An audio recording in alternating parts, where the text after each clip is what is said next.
Okay, well, hey there, Jen. It's so great to have you here on the Confident Sober Women podcast. I know my community is going to just love our conversation. So I'm going to turn the mic over to you now, let you share a little bit more about your story, and then we're going to chat. Perfect. Well, thank you for welcoming me in. I love the work that you're doing. It's so important. Yeah, so starting with just how I got here, sober journey over the last 10 years, I was in corporate America, and at age 40, my life due to alcohol misuse completely fell apart. I had two small children at the time, was working 50 plus hours a week in a high pressure job, and the high functioning facade that I presented in my marketing and events role kind of fell apart. So at the time, I looked to AA, and that is how I got sober. Intense years of, really digging into the program and all the learning it had for me. And then at about the 3 year mark, I decided to be more public about my sobriety and have been sharing it ever since in hopes that others find some sort of inspiration in that and can figure out their own path. As we know today, there's many journeys and many routes to being alcohol free. In fact, we don't even have to label ourselves alcoholics. So I'm excited to get into the conversation with you, Shelby. Thank you again. That's awesome. Thank you so much. And if I can just ask, if you're willing to share, if you're not, that's totally fine too. When you started to, realize that things were not going well, or you were having a problem with alcohol and substances, like how did you get sober? Did you use a program or tools? Like, how did that work for you? Well, it was interesting because for a long time, for a couple decades, I knew I had an issue with alcohol and I did not like the repercussions of it, but I never sought to go into one of the AA rooms and say immediately I'm an alcoholic, and it kept me from finding help. And I really just was in a little bit of a state of denial that I needed help. So when that, I don't know if you call it a rock bottom. I've had many, many over the years leading up to sobriety, but I really needed someone else to step in and say, I think you have a problem. And that was my husband at the time. So together, and it was hard for him as well. He drank, I would say somewhat normally, but also used it as a coping tool, not maybe to the extreme that I did, right? So at that moment in probably 2012, we worked together. We had a conversation about it. And I knew then, like, someone else had actually seen me in the addiction and called it out. Prior to that, there really wasn't from friends or family. So it was that nudge that he gave me. I did a couple therapy sessions and then really just dove into AA.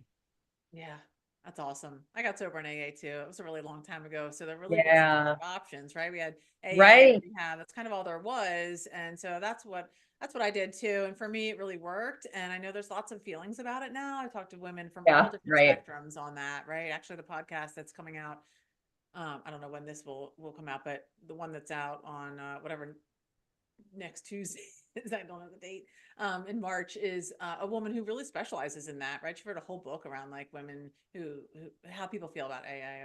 It's really inspiring. Yeah, It absolutely. it And doesn't have to be your thing. There are a lot of ways and a lot of tools, and we can start layering things on. That's one of the beautiful things about creating a life as a sober or alcohol free person, is we can begin to layer on the things that work for us, right? With therapy and coaching and mentorship and natural wellness and supplements and all kinds of things, because it really is a very holistic experience. It's everything is involved. It's not just absolutely. one thing. And I think that can be very confusing. Like, if I just got rid of this drink or this drug, then everything will be fine. If I Right. just have a baby, then my life will get better. If I just find the right man, like, that's just not how it works. We know this. No, not at all. I love that you said that. I took the AA kind of mission of one of the steps being giving back and in service. Like, a lot of people will sponsor others in early sobriety. And I actually took the route of being more vocal. My public service and like the AA model looks like just going into communities and talking about what it looks like to be have a celebrated sober lifestyle. Yeah, I want to talk a little bit more about your uh what you're doing and your speaking in a minute, but I want you to say more about what that looks like. And I think a lot of people are probably becoming familiar with this space because I don't know about anybody else's social media feed or what you see online, but mine is inundated. It's probably because I work in this world, but with NA products and NA cultures and websites and groups. So there's a lot going on. I feel like it's literally exploding all over the place. And I love it. I think it's amazing.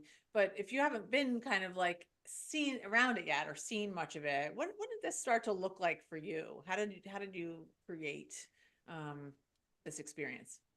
Yeah, so I would say six some years ago, as I was mentioning, I have 9.5 years of sobriety. So six some years ago, I was really talking about normalizing not drinking. That was the terms that I was using, and belonging in community. Because I noticed with the AA community, it was very insular. It was going to meetings and then after the meeting, going with that same group of people into a restaurant or having coffee, whatever. And I just kept thinking, where's the integration back into our social spaces? And I kept questioning that. And many people reflected that I seemed very passionate about it. I wanted those non-alcoholic options, but at the time, and I call it an elevated non-alcoholic option, which means higher than kombucha, Red Bull, sugary drinks and mocktails. I wanted something that was on par with what my friends and family who were, let's say, normies, as AA calls them, could Mhm. drink and go out and have these alcoholic beverages that were beautifully presented. Why wasn't that possible for me? And so I kept asking that question. And I would say out of COVID, there were a lot of really great makers that came out of that because they went internal and, was at the time the market was exploding and there were access to many different flavor profiles. So it feels like about 4 years ago, the NA products that I envisioned six some years ago finally were able to, it's finally able to access those. Yeah, you really spoke them into existence, didn't you? Mhm, mhm. You were putting that stuff out, I and there it yes, is. absolutely. Like, where is this? And so it's a beautiful thing that there are such a community of people working on elevating this NA movement from all different angles. And that's really what it takes to move culture and society past this alcohol centric, society that we have. I totally agree. I want to dive into a little bit more if you're willing to go with me here on this. If it's too much, let me know. On this belonging piece, because I was actually just talking about this with another group of women that's completely separate from the sobriety space because it affects all of us. We all are human beings and we want to fit. We want to Mhm. find our place, right? Whether it's at work, whether it's in our relationships or in our family or in social spaces.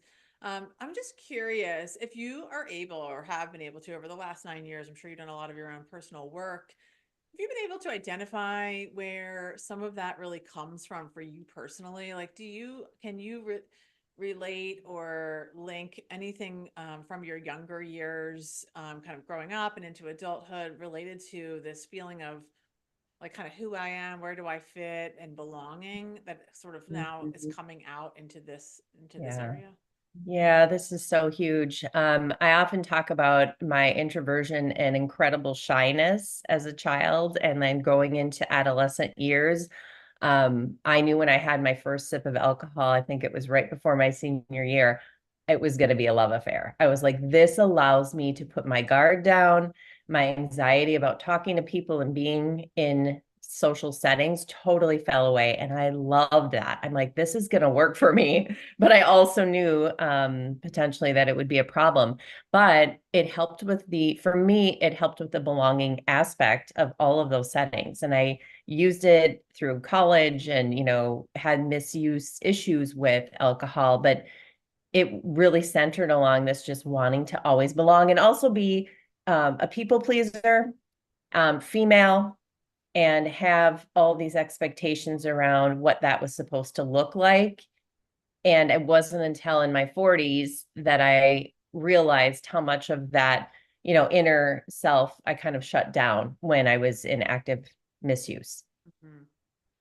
Right. Thank you for sharing that. And I think it's just really interesting sometimes. I mean, the clinician in me sometimes comes out with this stuff because it's all, I mean, it's not, we don't have to get all Freudian, but it is sometimes nice to like see kind of where we came from. We don't need Mhm. to wallow around in it, but just to understand like, hey, this is the link here. And so, for Right. example, like if you were a young person or a child who like, maybe there was abandonment in your history, Mhm. or you felt like you weren't really validated or seen or heard by your caregivers. This can Absolutely. be very Yeah. this can be very traumatic for a young person, especially, and then sort of lead as a. And if you're not having that, and then you get into adolescence, and where it's very much about fitting in, and there's so much change happening around you, then you find yourself hanging out in someone's basement that you've probably known for 10 years with kid you grew up with, but yet you don't feel like you belong. Yeah. Yeah. Thank you for saying that. I think that while I'm not, I don't want to go too deep into the trauma piece of it, but definitely childhood trauma and trust, building trust with caregivers and different situations fell very short for me. And I often think that is a huge link to, the chemical composition of your brain and like how you form your decision making. There's a lot in that I've been to like 3 sessions of 3 years of therapy at different points in my life to address it. So yeah, the work needs to be done behind the scene to heal. That's right. Thank you for being honest. I appreciate your vulnerability with that. And I just like to kind of normalize that for people, Mhm. especially if you're kind of newish on your journey or you're still trying to figure it out. And maybe you are still struggling, even in sobriety, or you're on the edge and you just don't feel like you fit in and belong. And sometimes it's really helpful. It's definitely easier with a professional or a guide to kind of to take a look at where that comes from. What's that about? And again, not to just blame or shame or any of that, but to really have a deeper understanding so that then you can move forward with that information to say, okay, well, then what didn't I get? And do some of that like kind of reparenting work, where we are able to Yeah, give ourselves absolutely. what we didn't get, and that's all really good stuff. Because I do think it's Takes interesting with years to young, step into. yeah, with young people, I just sometimes somebody said that to me once. I was talking to a professional who said, who said that very thing. Like, why do these kids end up in someone's basement? Literally, they grew up with them their whole lives, right? But they don't feel Yeah. comfortable. And Yeah. then they start drinking to feel. So it really struck a nerve with me. Like, you're right. Like, these are people that you literally know everything about because you run the neighborhood together, right? I found it fascinating. And so, and I do think that everyone does have a really deep desire to fit, to Mhm. feel included and not and like loved, in a kind of a large sense of the word. And socializing affords us that opportunity, right? When we are Yeah. in groups, whether it's like family events or gatherings where we're out in a public setting, um, that's what that's about. Yeah. And you're right, like, I always say we live in a country that's obsessed with alcohol. And it's been about 5 years in my journey around this like modern recovery space too, where I've been trying to really understand that and like figure out, Mhm. how do we normalize Yeah. non-drinking? Yeah. I don't know about you, but when I was young and growing up and not before I got sober, I didn't realize that there was people that just didn't drink. Like I didn't know that was a thing. Who are those people? I didn't know, and I thought that was weird. Like you're obviously weird. So I thought the same. yeah, it's kind of weird, right? Like, Yeah. why wouldn't you? And then the people who could just, they're teetotalers, right? Or they just don't really care about it that much. And I just couldn't relate to that. Yeah, me neither. But I think, you strike on the importance of belonging. And that is why, for many years, I would have an intention to go into a social evening at the end of my addiction years and try to be alcohol free. But the minute a beverage was offered to me, the minute I got into that bar, restaurant, social environment, my willpower to, just say, no, I'm not drinking, just fell away because it's so unaccepted. And that's the core of my TED talk, is the question I have been getting for years. Why aren't you drinking? And I got so tired of being asked that. And I wanted to change the conversation around it. But I think that really strikes the belonging. It's like others, if you are not drinking, it might cause them to look at their relationship with alcohol. And no matter where they're at in the spectrum, it can feel very uncomfortable. And people do not like to be uncomfortable or awkward in social situations. So it's a huge thing. And it's prohibiting people from, making the choice to just not drink because of the belonging factor. Yeah, what you just said is really important, and I think that's critical. A lot of people just never really put those two things together. That it does make people are not drinking makes people very uncomfortable, especially if Yeah. you were previously a drinker, Mhm. because immediately, what happens when we're uncomfortable? I mean, there is a spiritual axiom, right, that says when we are disturbed, there's something wrong with us. I firmly believe that. For sure. That's why I believe there's really no such thing as offense. If we are offended, there is something going on with us. We have to take a look at that. Mhm. It doesn't mean people can't hurt our feelings or that we don't, or we aren't upset about things, but if we're getting stirred up or a pain point has been hit in us, then we're having a reaction Mhm. that sometimes comes out wrong. But that's what happens with a lot of people who Yeah. are drinkers, right? And they're like Yeah. suddenly faced with, well, maybe they're thinking about my drinking, or maybe they're Oh, drinking my drinks, or maybe they, what are they thinking about me? And that is very painful for people. Shelby, it is so true. I have watched it in so many situations now because I'm talking about it in a like a happy hour setting, and the bodily like reaction, like pulling away from me, or just, like, oh It gosh, I changes. don't want to be challenged with anything. It's really interesting and it's real. It is real. So I'm curious in that realm, right? So when we're thinking about that part, and then we kind of pair it together and hold the two things together, we have this part that's happening, and then we bring in this other piece around creating a normalized non-drinking experience with non-alcoholic beverages. Mhm. Um, I live in both worlds on this. I have feet on both sides, Mhm. and I've talked about this very openly, and it's personal experience. I think it is for everyone. For me, I never drank anything like that ever when I got sober. I just did not do that. I didn't feel the need. I wasn't called to drink non-alcoholic beer. First of all, there wasn't a lot of product, and I just didn't want anything that looked or tasted like alcohol because why bother? First of all, second of all, I didn't want to have any kind of reaction to that. Right. Now it's been a lot longer, and there's all these other things coming out, and so I have tried some things occasionally, but it doesn't work for me to drink anything that really like tastes like the real thing, or really even looks too much like the real thing. That's just for me personally. But with saying that, I'm also super thrilled that we have all of these options, because the people who do want them and like them, go for it. Right. So I'm wondering what you think about that. Like, you're a woman in sobriety as well. You admitted that you had a problem with drinking, and so now, um, is this like, I guess the analogy that I was kind of thinking, like, is it a band-aid, you know? Um, uh, or is it just, I don't know. I'm curious.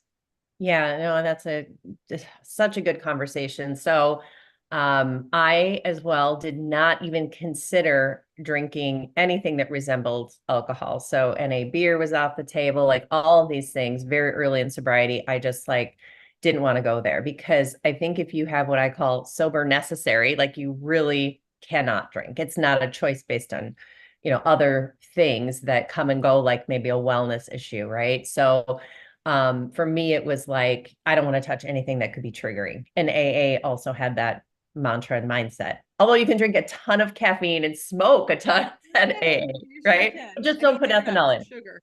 Yeah, yeah, and sugar. So I guess my eyes were kind of open to the possibility of what having a non-alcoholic beverage that was elevated, like in hand, could do for me in a social setting. And that to me became very important. But I am not the majority in terms of if you look at the AA community and people in sobriety, it's not necessarily those people who are driving this NA movement. And it's the people in the middle who want more productivity, choosing it for religious reasons, anything else, right? So that to me, and it's, Gen Z changing behaviors. But what that does is if we focus on the NA offerings for that group and we look at how they're choosing, it normalizes it for all those people in sobriety, right? So it's working on their behalf, but it's not making them ask the question, which was so awful in different experiences. What do you have for non-alcoholic options? And just met with complete lack of options. And that can be shameful. That contributes to the shame of trying to be sober. And it's crazy to me to think that we're so healthy after we've kind of, done the work on ourselves and we're making these sober choices. Why are we still being punished in society for not drinking? So Yeah. so good. Yeah, I think this is so important. And I like to bring light to this part of things too, because there are some people that might be confused, like if you are, whether you got sober in 12 step or not, or maybe you're hanging out in that area, and that's awesome. And you're hearing things like we're sharing here. And Mhm. so it's confusing, am I allowed to drink mocktails? Am I not? Like, Right. and that's why I always say it's just very personal. Like, I have in the past couple of years, tried a couple different things, and I had one particular experience last May that it just was not a positive experience. It definitely sent Mhm. off like a little bit Mhm. of a. I mean, I wasn't Yeah. gonna drink over it, but I definitely had alcoholic thinking, like, oh, I Things were can't. firing. Yeah. As soon as she put the glass down in front of me, and I was Yeah. like, this is how I know I Mhm. this is not going to work for me. And Yeah. so, but at the same token, again, like I said, I love that there's options. One of the things in our previous conversation that you mentioned, because I know you plan a ton of events. Like that's what you built, right? You built Yeah. a business which I love planning events too. I just had Mhm. a Galentine's party for the women in my community that was completely amazing. I look forward to doing more. I think it's so fun to plan them, and you do it in a very specific way to create non-alcoholic space and inclusion for that. But I liked what you said around that is a lot of times these events, these corporate events or even parties or things are like in the middle of the day, Mhm. or at 3 o'clock or something. And you're like, you might have kids to pick up, or you might actually want to go play pickleball after work or something. I don't know, like you have a life, you know? And so the drinking scene might not actually serve you for a variety of reasons, not just if you have a problem with alcohol. Right, right. The corporate scene is where I'm seeing a ton of shifting in that, in exactly that 3 hour or like a 3 o'clock, let's say happy hour, an event on a Tuesday, right? And people in the past with no options will be like, oh, I guess I'll have a glass of wine because it's just what's there. And so in my talk, I also mentioned it really is like half of Americans say they want to drink less or not at all. Mm-hmm. And how we have to ask as a society, how are we empowering that? How are we making it possible? We don't even know. Like, that's what I want the movement to be, is to just have an option. Yeah. And we always say, so I have a co-founder in Zero Proof Collective. Her name is Kate Faulkner. And we always say, we're not taking your alcohol away. Right. While we know that alcohol is on no level good for you, in fact, the study that came out in the Lancet Journal in January 2023 said no amount of alcohol is good or safe. And I think that allows people to go less, be less consumed and worried about how much can I have in moderation, to Mm-hmm. just know it's really not good in any form. But where we're at in society, we don't want to take alcohol away, because you look at models like prohibition and temperance, and we want it to be more about a mindful drinking conversation. And that we feel like is the drives each individual's questioning around their use of alcohol. And they can choose alcoholic or non-alcoholic all in one evening, for example, and figure out what their relationship is with it. Ultimately, turning it like in 5 years, it's going to look drastically different, I hope, in terms of what our social spaces look like. Totally agree. And you have older children, just like you have kids Mhm. similar age to mine, right? Same age actually. And so it's been Yeah, really interesting being in, like, kind of experimenting with and getting to know. I have several friends in this space now that I love. Oh, by the way, I was going to say Susie Streelman, you probably know her. And Susie Streelman and Peggy Cooney do Zero Proof Experiences, and they run that Sober in the City event. I just went to it in Tampa. It's pretty so phenomenal. great. There's 110 women there. It's completely alcohol free. It's so fun, a lot of product, a lot of things to Mhm. try, great speakers. But she always says, water is not just fine. Mhm. And I'm like, "Ugh, I love that. I love that so much. Right. And my thing with it is, my drink of choice is club soda with lime when I go out. I just love that so much. But I don't want to be served it in a soda glass. Yeah, right. Yeah. Drink If where I'm it at matters. And if I'm yeah, at a bank event with my husband and we're dressed in like nice whatever, I want to have it in like a cocktail glass. yeah. So anyway, I was going to say about the young people, it's really interesting kind of being around them and with this space in mind too, to think, wow, their whole entire adulthoods are really going to be very different, or have the potential to be quite different in this business and also personal space, because like you said, these Gen Zers, they don't seem to really want to drink much. They probably do other things, but Don't. they don't want to drink much. And there's so much focus on wellness and other things. So I'm excited for them. Yeah, I am too. And I think it's necessary with, I look at our teens where they're at in their life, having come through COVID and this, the social piece that you get when you're eighth grade, freshman, sophomore, like that core piece of it. And even in the high school experience is missing for so many. So the socialization is very awkward. Some of these kids going into college don't have that foundation of how to shape friend groups because they were online for 2 years. So I think the mental health crisis, looking at that for them and just their understanding of alcohol cannot help me. It is not good. And they've also watched their parents, right? So like Gen X, which we are, watched us in our relationship with alcohol and probably are like, that's not going to be for me, right? So what are we modeling? I always ask, parents who are trying to like, model things for their kids and don't want their teens to drink. I always say, you might want to look at your habits. Like, what are you showing them? And I think it shows up in the locally here in the sporting community. You have parents tailgating and, for sporting events and like this weird dynamic going on, showing kids that, that's how adults celebrate. So until that shifts a little bit, I mean, I think there's just a lot of room for modeling different choices for our kids. And then on the flip side, they're just smart and they're just like, nope, we're not doing that. Yeah, Yeah. I could talk a long time about that topic too. I was at an event. It was a couple years ago. It was like an indoor facility, like this huge indoor facility. Maybe it was for volleyball or I can't remember which activity it was for. And I remember going to the concession stand. It was out of state. We live in Maryland, so this wouldn't happen here. Sure. And they had alcohol in the concession stand, and I was like, "Are you kidding?" I was astounded. Wow. I was like, what in the heck? I mean, I'm not surprised, but I was just sort of kind of surprised by Yeah. it. So yeah, I totally agree with you. And I love how you say, like in your TED talk, you say, have you been to an adult birthday party lately? And I would also challenge you to say, have you been to a first year birthday party? Have you been to a 1 year old birthday party? Because I haven't been to one lately, but I've been to many of them, and there's a lot of alcohol. Yeah.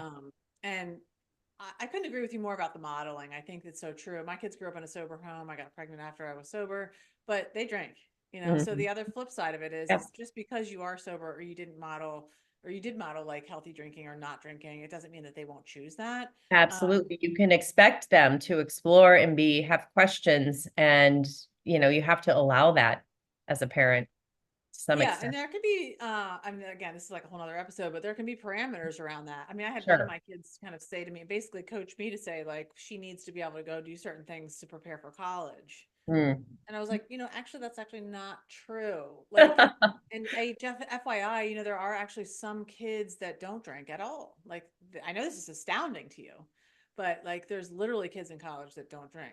I know Right. some, right? And so that there's this thought around like we have to prepare, and that messaging comes from therapists. It comes from other parents. There's a lot of that messaging, which is extremely unhealthy. I wish I could just get Oh, my yeah. fingernails Yeah. in all of the people who are doing that. But especially what we know from science, this isn't just me blabbing it off. It's literally science. It's the Right. And earlier age you pour on that brain to Mhm. your frontal lobe, the worse off they can be. Right. Absolutely. It's fascinating. My son's looking at colleges around the country and he's actually looking at the drinking culture at these 6 different universities. And he's like, are there, clubs or things that I can join that look like they're maybe alcohol free or not drinking centric, right? And I'm like, and he didn't even tell me this directly. I introduced him to a younger friend of mine and I was in on the conversation and I was like, wow, my conversations with my kids over the last 10 years around this topic have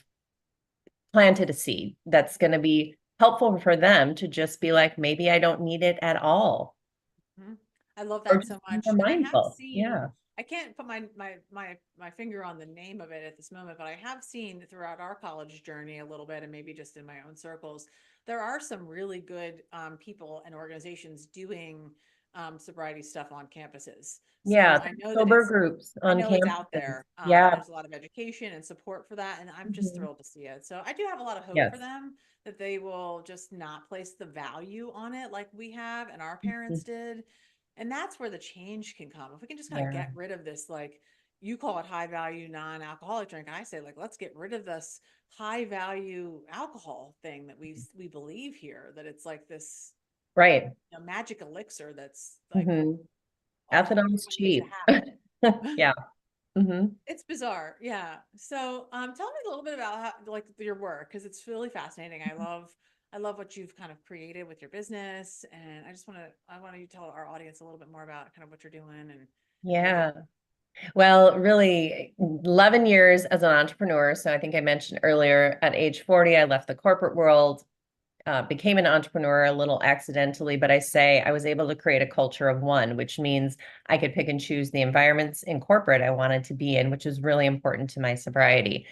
And then as I started talking about my sobriety journey more vocally, I joined a board that was all about mental health and recovery through the arts, five some years ago. And that just catapulted like this whole conversation with the, people in recovery, but also just our events and like corporate community.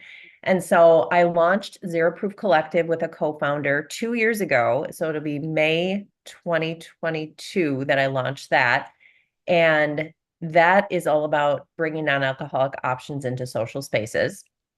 And then last May, so May of 2023, I launched Sauna and Sobriety with a co-founder to model what a social experience looks like that's tied to wellness. And that's just a model of, we can say we need non-alcoholic options. We can go into existing spaces that are alcohol centric.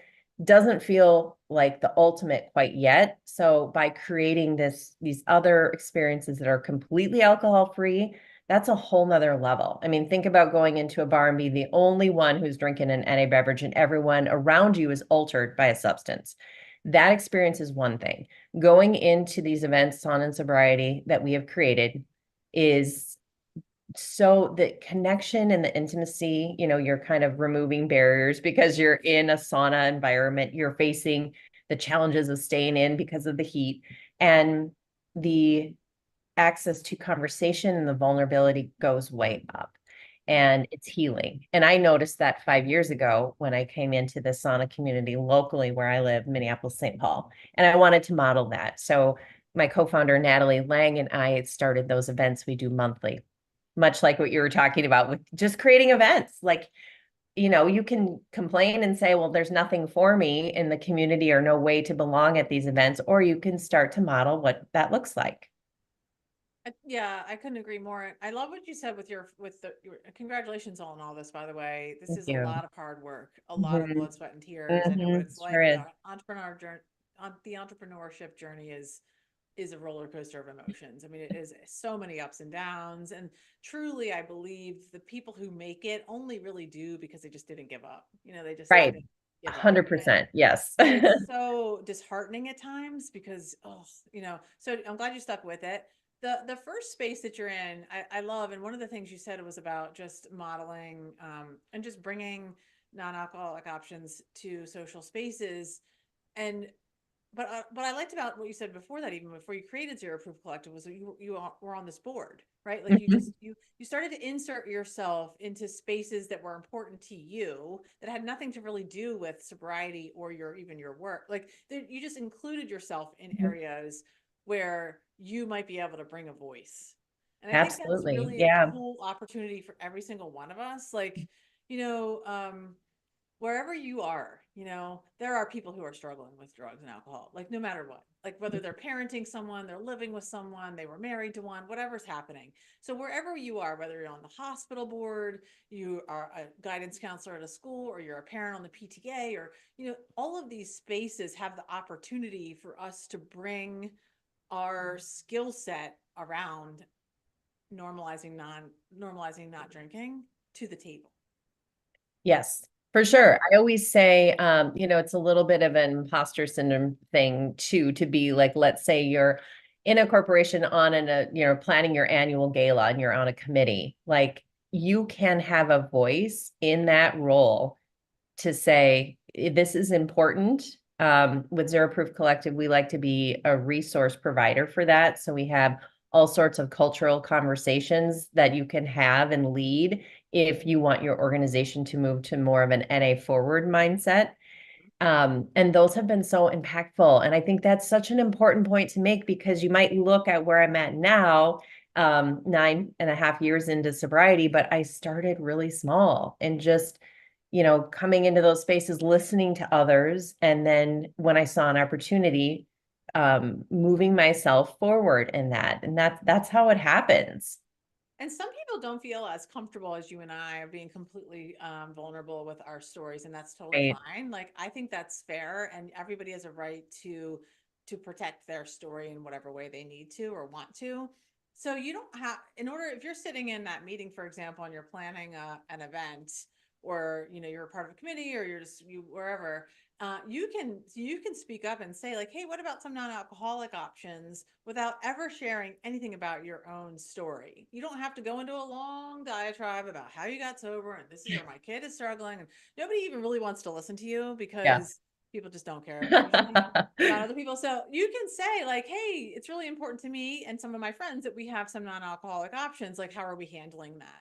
So you can like literally drop it in without ever sharing a Drop thing it about in. your story. Absolutely. That is such an important point because to this day, I haven't went into the details of my alcohol misuse. Mhm. I just had like, why? Do you need to know? I've had people ask me, well, like, how much should you drink in a night? Like, well, I might pick up like a box of wine because it was cool. You could have 5 bottles of wine in a box and never know how much you drank.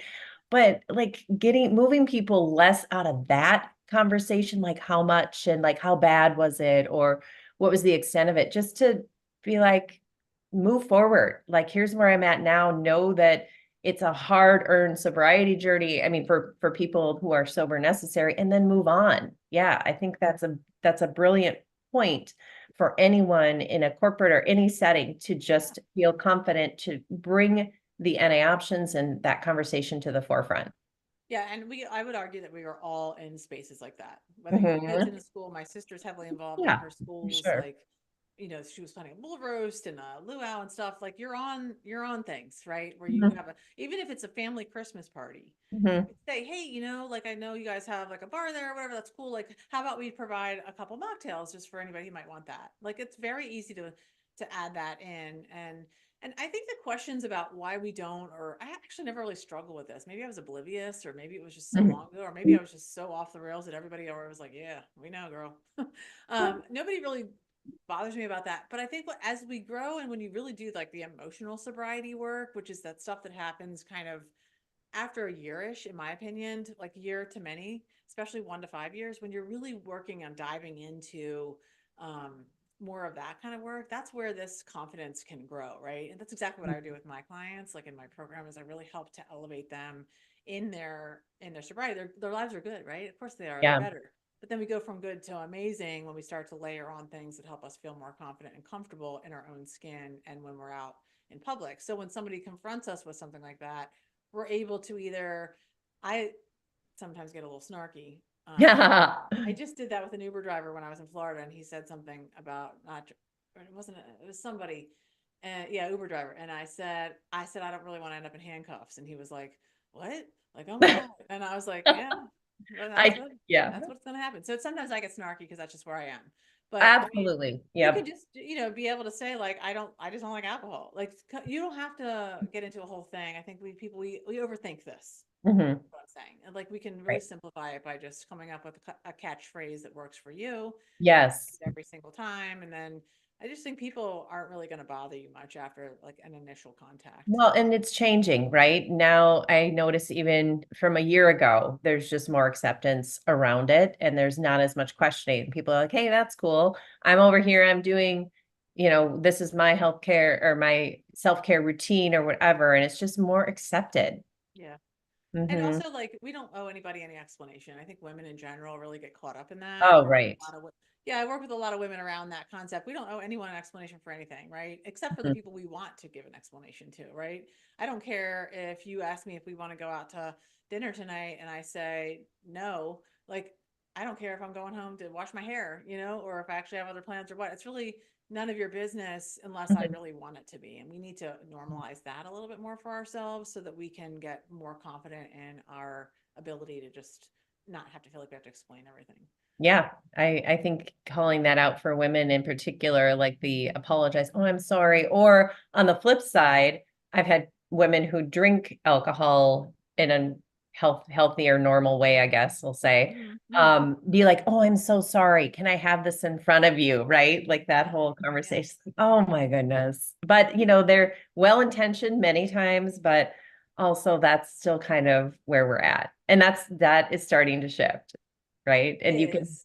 I yeah, think some of this is just natural human behavior too. This is just the yeah, evolution of the human experience, in yep. my opinion. It's not, some of this isn't really going to change. A nature for somebody to say apologizing all the time or to Mhm, feel like, they have to explain themselves. Some of that, like people pleasing you mentioned before, is some of that is like nature and also nurture. And like, we're not going to really get rid of that. We're not going to mhm, eliminate that with just mhm. like, a wave of the wand. So the best thing to do Right. is kind of take a look at it.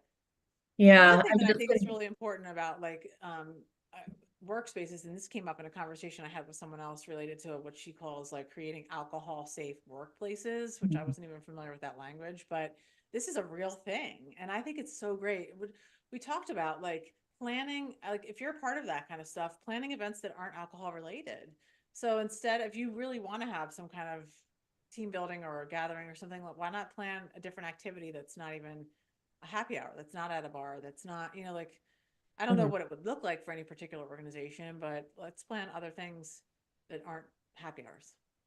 Yeah, well, and there needs to be some other interactive or some other element at an event if it's not centered around drinking. I mean, it was usually just get your drink ticket, as an event planner, get them their drink tickets, get them in line for that first beverage, and everyone inhibitions, come down and the conversation flows. And then at a certain point, right, it's maybe not a good thing for some Right. people who've had too much.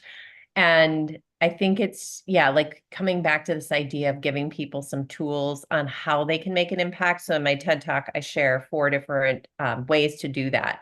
And one of them is addressing drinking culture, overhauling the menu. So if you have any position in event planning, restaurant, bar, or social space, you can do some of that work.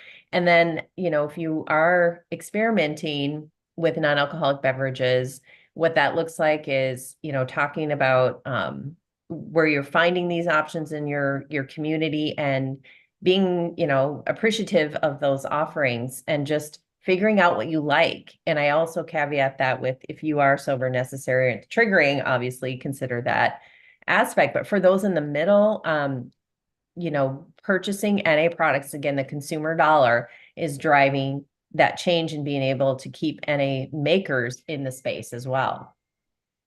Absolutely. I love that. Thank you for those takeaways. I really appreciate you sharing. And Mhm. I'm going to link it below to your TED Talk, but I would really recommend everybody watch it because it is really eye opening in this particular space. Obviously, we've shared a lot of it here, but when you watch the whole thing, it helps to like kind of internalize the messaging here that now, as we move forward in our lives, where can we be impactful in this way? Where can we speak up at our favorite restaurants and say like, hey, I love to have a sophisticated mocktail. Would you be willing to add something to your menu? Or just asking when you're out, I do this for the bartender to make you something, if Right. it's not on the menu. And then the more people that ask, I think people get like nervous about it, but the more people that ask, people then start to realize like, oh, this is like a real thing. We'll add it to the menu. And Right. speaking up in your culture, in your work environments, your school environments, any boards you're on, any place where people are gathering as a Yes. way to spread the message to normalize not drinking. And that's the Mhm. message of your TED Talk, which, again, I'm going to link below because I want everyone to go watch it because we all can do this. That's my Mhm. takeaway is we can Yeah. all do this. Right. And I And think, to the point of the glamorization of alcohol, right? Like one of my points is just to be aware of that because, with the history of tobacco, it really was the advertising campaign that called it to everyone's attention that, yeah, maybe not so good. So right now we are not seeing it. We're still seeing some of the glamorization of it on our Instagram feeds, women in wine. It's paired with every single event that, like it needs to be looked at. And really until big alcohol is challenged on some of the labeling. Right now, it's, if you are pregnant or operating heavy machinery, you maybe shouldn't drink. But if you actually expanded the label to look at alcohol as the underlying cause of so many health related issues, that would be a much truer story. And that's not totally being addressed. I see reports and more information coming out, connecting the two and linking them, but America in general and policy hasn't been willing to fully disclose kind of the impact of alcohol use. I think that is an incredible point, and I also believe that it's coming. Mm-hmm. I think in our generation, we are Yeah. going to see that happen. There's going to be shifts. The studies, like you mentioned already, are very, very readily available.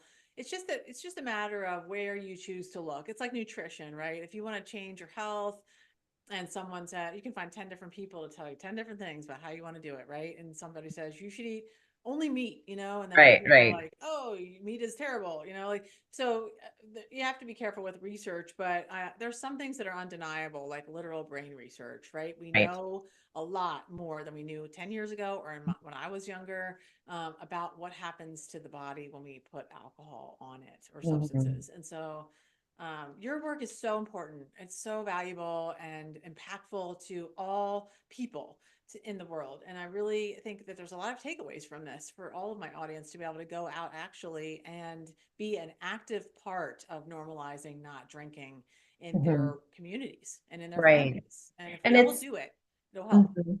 And it's a cultural shift too. And that's why I themed and I've been saying sober, not somber for so long, because it's not just we have a tactical NA option now that we can put in our hands. It's the attitude and the celebration of sobriety that we just don't see um, as a society, because it does happen in AA, for example. You get medallions, you have these celebrated moments, but that is an internal community that witnesses that. We don't see, like, I go into the rooms of women AA meetings and I hear these stories and I think, how much of that have they shared in their community and how much of their journey do they share with others? Because it's an amazing celebrated life on the other side, for many. So I want to see more of that. And I think that's the approach. And also to be accepting of where anyone is at in their journey. And if anyone has perspective on, that was me. So like I can look at someone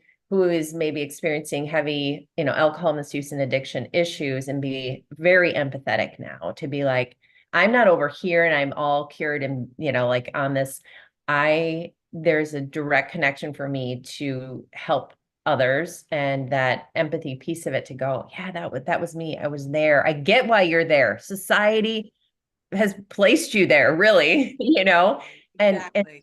not feel the shame of that and accept, yeah, it's everywhere. So if I, as an individual, want to take charge of my relationship with it, how do I do that? And can I go forward with a really positive attitude that this is a really good thing for me and my body, my family, my community?